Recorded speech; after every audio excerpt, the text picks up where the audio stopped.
नमस्कार बच्चों, आज के गूगल क्लासरूम में आप सभी का स्वागत है।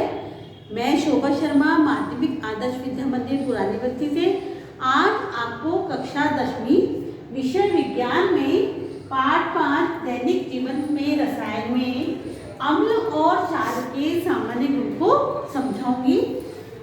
पिछली क्लास में हमने अम्ल क्षार की लुईस कल्पना को और अम्ल क्षार की ब्रांस्टेड-लोरी संकल्पना को समझा था। आज हम अम्ल और क्षार के सामान्य गुण को समझेंगे कि अम्ल और क्षार में सामान्य गुण उनके कौन कौन से होते हैं। सबसे पहला अम्ल और क्षार। अम्ल नीले लिटमस को लाल कर देते हैं और क्षार लाल लिटमस को नीला कर देते हैं। तो अम्ल नीले लिटमस को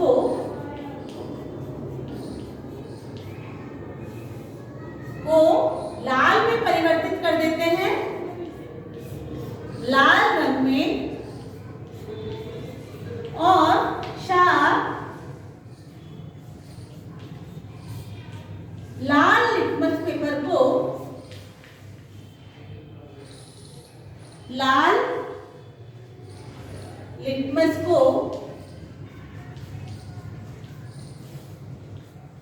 नीले में परिवर्तित कर देते हैं, नीले रंग में परिवर्तित कर देते हैं। इस प्रकार अम्ल धातु से क्रिया करके लवण और हाइड्रोजन गैस देते हैं। तो अम्ल की क्रिया जब हम धातु से कराते हैं, जैसे देखिए अम्ल H2SO4 और धातु कुछ भी ले सकते हैं हम, Zn, ये है जिंक। अम्ल है, ये है अम्ल सल्फ्यूरिक अम्ल।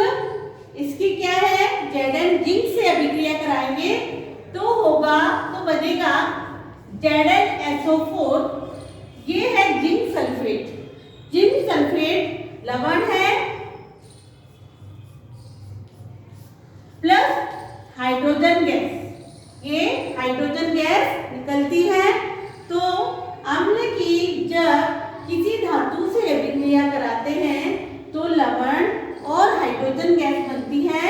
ये लवण क्या है, किसका है, जिंक सल्फेट। जिंक सल्फेट, और ये अम्ल है सल्फ्यूरिक अम्ल। तो इस प्रकार इसी कारण हाइड्रोजन गैस निकली।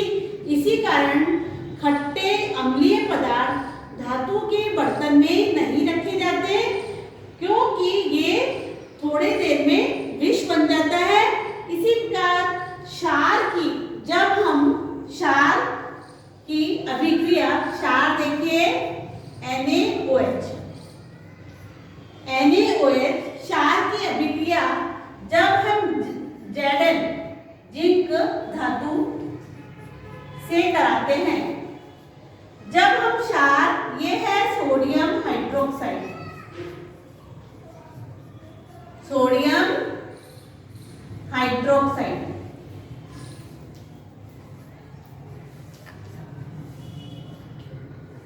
सोडियम हाइड्रोक्साइड की अभिक्रिया हम जब जिंक से करवाते हैं तो सोडियम जिंकेट Na2ZnO2, ये है सोडियम जिंकेट।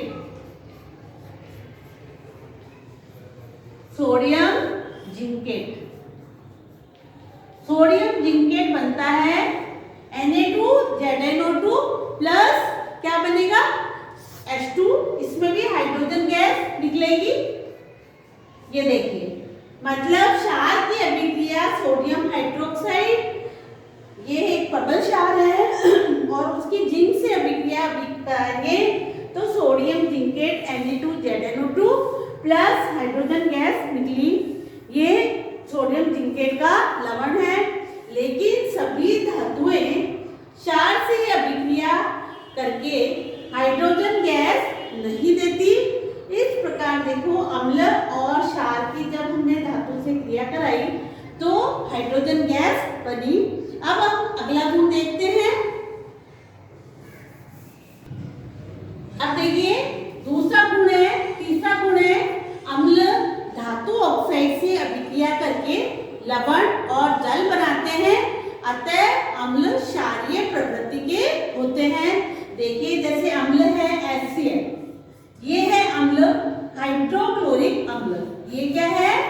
ये अम्ल हाइड्रोक्लोरिक अम्ल है। धातु ऑक्साइड, कोई भी धातु ऑक्साइड ले सकते हैं, ये है कॉपर ऑक्साइड। इसकी जब हम अभिक्रिया कराते हैं तो CuCl2 ये कॉपर क्लोराइड और जल बना, कॉपर क्लोराइड और जल बना, ये है कॉपर ऑक्साइड, कॉपर ऑक्साइड। इसी प्रकार और लवण किसका बना है? कॉपर क्लोराइड लवण, और जल बना प्लस जल। अतः ये क्या हुए? अतः ये क्षारीय प्रकृति के हुए, क्योंकि धातु ऑक्साइड की अभिक्रिया कराई तो लवण और जल बना। इसी प्रकार क्षारों के साथ अधात्विक ऑक्साइड अभिक्रिया करके लवण और जल बनाते हैं।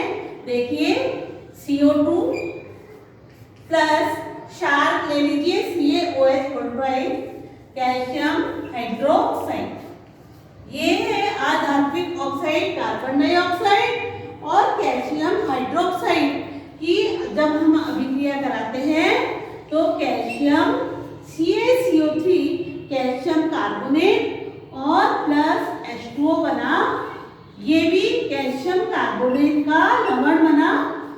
तो ये अधात्विक ऑक्साइड की जब किसी क्षार की अभिक्रिया कराते हैं, क्षार कैल्शियम हाइड्रोक्साइड की अभिक्रिया कराई तो लवण और जल बना। तो अतः ये क्षार क्या होते हैं?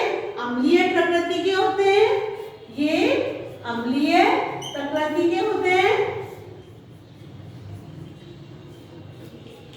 और अम्ल क्षारीय प्रकृति।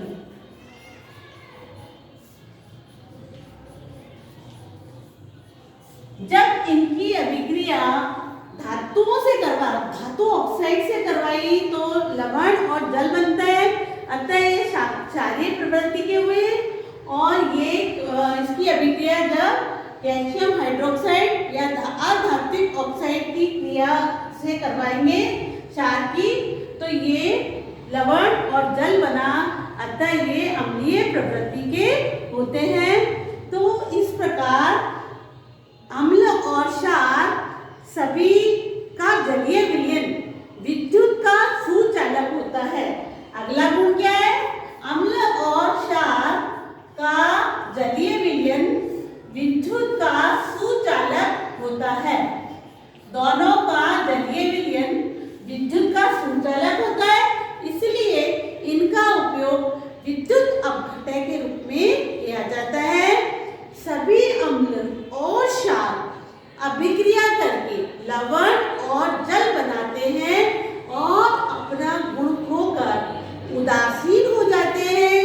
यह क्रिया उदासीनीकरण कहलाती है। तो देखिए अगला गुण है सभी अम्ल, अम्ल देख लीजिए भले HCl प्लस क्षार NaOH, सभी अम्ल और क्षार आपस में अभिक्रिया करके लवण NaCl प्लस H2O लवण और जल बनाते हैं। ये लवण बना सोडियम क्लोराइड, ये है हाइड्रोक्लोरिक अम्ल, ये है सोडियम हाइड्रोक्साइड की जब अभिक्रिया कराई तो सोडियम क्लोराइड का लवण बना, सोडियम क्लोराइड का लवण और जल बना। तो इस अभिक्रिया में इन्होंने अपने गुण खोकर उदासीन हो गए।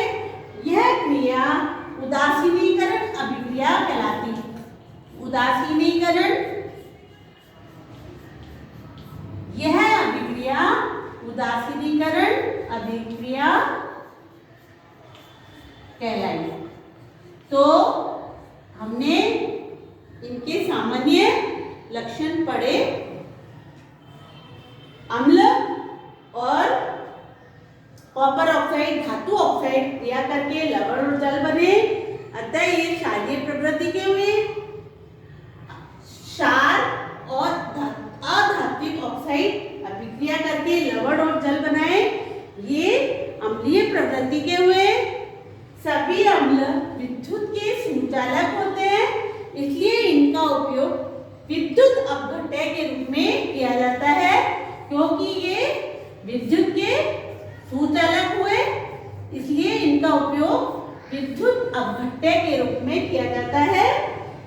सभी अम्ल और क्षार अभिक्रिया करके लवण और जल बनाएंगे और अपने गुण खोकर उदासीन हो जाते हैं, और यह क्रिया उदासीनीकरण कहलाती है। तो इस प्रकार हमने अम्ल और क्षार के सामान्य गुणों का अध्ययन किया। अब हम आज इसका गृह कार्य देखेंगे कि अब देखिए कि इसका गृह कार्य हमने सब इसके बारे में, सामान्य गुण के बारे में समझ लिया है। तो प्रश्न 1, अम्ल व क्षार के 2 सामान्य गुण लिखिए। कोई भी 2 सामान्य गुण लिख सकते हैं, और यदि कोई अभिक्रिया वाला है तो अभिक्रिया भी लिखनी है।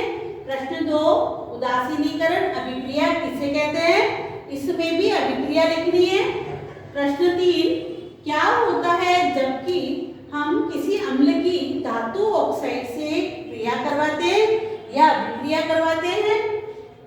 दूसरा, क्षार की जिंक धातु से क्रिया करवाते हैं तब क्या बनता है। तो ये आपको अपनी गृह कार्य कॉपी में ये तीनों प्रश्न हल करने हैं।